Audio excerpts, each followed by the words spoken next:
Hi guys, my name is Jasper Goya, BS IT course from Golden State College University. So, ang ating topic ngayon sa aking vlog ay tungkol sa drawing and architecture. So, before I start this video, magpapasalamat muna ako kay Sir Raymark T. Marquez. Siya ang aming subject teacher ng Arts Appreciation, in short, AH112. Okay, let's start.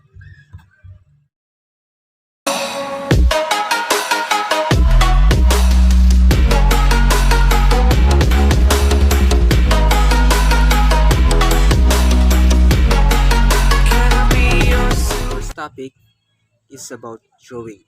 What is drawing? Drawing is a form of visual art in which one uses various drawing instruments to mark paper or another two-dimensional medium. Instruments include graphite pencils, pen and ink, various kinds of paint, ink brushes, colored, crayons, chalk, pastels, various kinds of erasers, markers, styluses, and various metals such as silver point. So, yung drawing pala ay ginagamit para sa ating kamay, sa pamamagitan ng ating kamay. So, kung meron drawing na sa pamamagitan ng ating kamay, ay meron din palang drawing sa pamamagitan ng paggamit ng teknolohiya, which is digital drawing. So, what is digital drawing? Digital drawing is the act of using a computer to draw. Common methods of digital drawing include stylus or finger on a touchscreen devices, stylus or finger to touchpad, or in some a mouse. There are many digital art programs and devices. We have five types of drawing. First, illustration. An illustration is a drawing, painting, or printed work of art which explains, clarifies, illuminates, visually represents, or merely decorates a written text which may be of a literary or commercial nature. Historically, book illustration and magazines, newspaper illustrations have been the predominant forms of this type of visual art, although illustrators have also used their graphic skills in the fields of poster art, advertisement, comic books, animation art, greeting cards, and cartoon strips. 2.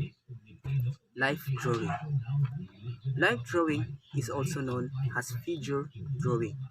Is the act of drawing a living person. Normally, this means drawing a nude model in real life, i.e., not from a photograph or from memory or imagination. You may wonder why the model is usually nude, and perhaps the easiest answer is that clothes aren't alive.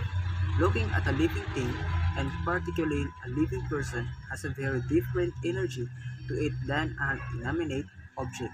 Capturing the life of the model is an important part of a life. Drawing on this is better than without covering up the living parts of the person with dead bits of material. 3. Emotive drawing. Emotive drawing, like painting, has an expressive way to explore and forth feeling, mood, self, time, and so on. Drawing as a sensitive expression of personality. 4. Analytic drawing. Analytic drawing is a traditional style of pencil and paper drawing where an artist precisely constructs 2D projections of 3D shapes using the rules of perspective. If you have ever done engineering drawing or things like 2 or 3-point perspective sketches, that was analytic drawing. It turns out that with a bit of interactive UI, we can directly implement the rules of perspective and isometric sketching. 5. Perspective drawing. Perspective drawing is a technique used to represent three-dimensional image on a two-dimensional picture plane. In our series of lessons on perspective drawing, we explain the various methods of constructing an image with perspective and show how they are used by artists and illustrators. Our second topic is architecture. What is architecture? Architecture is the art and technique of designing and building as distinguished from the skills associated with construction. The practice of architecture is employed to fulfill both practical and expressive requirements, and thus it serves both utilitarian and aesthetic ends. So, we have seven kinds of architecture. First is commercial architect.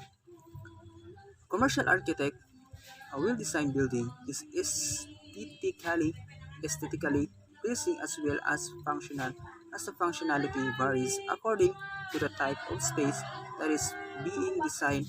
A successful design of a commercial or public building is highly dependent on a flowing and self-guiding circulation that optimizes the experience for the building users. For example, a well-designed shopping mall layers the buyers find their way and get what they need easily without getting lost or walking more than they should. So, landscape architecture. Landscape architecture is concerned with outdoor space like parks, gardens, neighborhoods, campuses, and public spaces. Landscape architects design these spaces to be efficient, engaging, and harmonious with the environment. They indicate the location for buildings, walkways, greenery, and other hardscapes elements. Accordingly, landscape architects also choose the materials for the walkways and the types of trees and shrubs for the green areas, and so they need to have a background in the science of urban horticulture.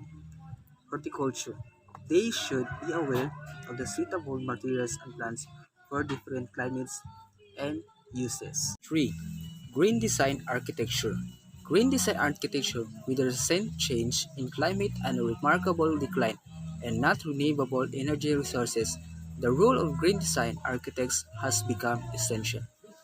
Green designs architects are responsible for making eco-friendly and energy-efficient architectural designs. They continuously work on innovating effective green designs methods that leave a minimal impact on the environment. These architects should be knowledgeable in fields like aerodynamics, science, and shading as well as properties of materials. Interior designer. Interior designer designing and styling the interior of an apartment, an office, or a restaurant requires artistic sense and technical knowledge. Interior designers have a deep knowledge of materials, fabrics, colors, and basics of furniture design. Some architects prefer to work on a large scale and not to get involved with such details, while others, like the pioneer Frank Lloyd Wright, preferred to do the interior design for their own project. So, ang interior design ay tinutukoy sa mga pagdidisenyo sa loob ng mga building o sa loob ng mga bahay. Urban design. Urban design is a broad subject that employs other specializations like building architecture, landscape design, and green design. It deals with the scales of neighborhoods, districts, and cities. Urban designers are in charge of grouping buildings, designing nodes, paths, and street networks. Urban designer ay tinutukoy sa mga pagdidisenyo sa mga like sa mga cities, districts, streets, and path, at marami pang iba. Industrial architect. The architecture of an industrial facility can be vital to its functionality. They need a suitable envelope that aids the flow of the industrial process taking place inside, and that is industrial architects specialize in. They fully understand the different industrial processes and accordingly design efficient and functional buildings that can hold them. So, residential architect. Residential architect have come to be seemingly identical after the standardization that forward the Industrial Revolution in the past century. However, some neighborhoods still enjoy events of beautifully customized residences, and this where residential architects work. They deal with clients who would like to have their own customized houses designed.